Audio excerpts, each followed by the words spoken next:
Gazetari dhe analisti politik Adriatik Elmendi ka paraqitur një propozim të ri për një ristrukturim të skenës politike të Kosovës, të cilin e ka cilësuar si një rilindje politike, sipas tij ky konfigurim i ri institucional dhe politik do të mundsonte stabilizimin e vendit, përmirësimin e pozitës ndërkombëtare dhe përparimin në proceset euroatlantike.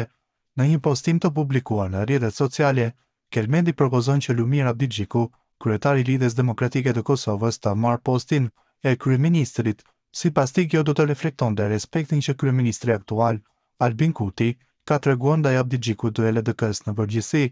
Tash kur po shihet se Albin Kurti ka respekt për Lumir Abdixhikun dhe LDK-n, e sheh si faktor për ecjen përpara të shtetit, shkruan ai. Në këtë konfigurim të ri, Albin Kurti, lideri i lëvizjes vetëvendosje dhe kryeministri aktual, do të kalonte në postin e presidentit të Republikës së Kosovës.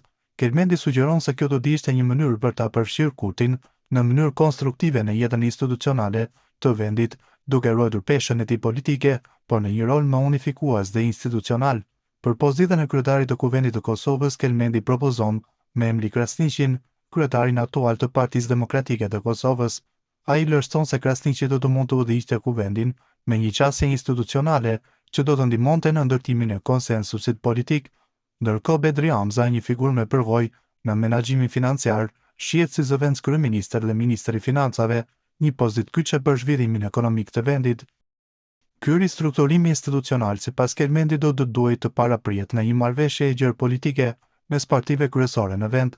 Ai argumenton se një konsensus i tillë është thelbësor për heqjen e sanksioneve nga BE-ja ndaj Kosovës, thyrjen e bllokadës ndërkombëtare në raport me Kosovën, zhvillimin e ofshëm ekonomik, përmbylljen e dialogut me Serbinë, përparimin drejt integrimit në strukturat euroatlantike, si dhe një qasje serioze ndaj proceseve gjyqësore në Hag.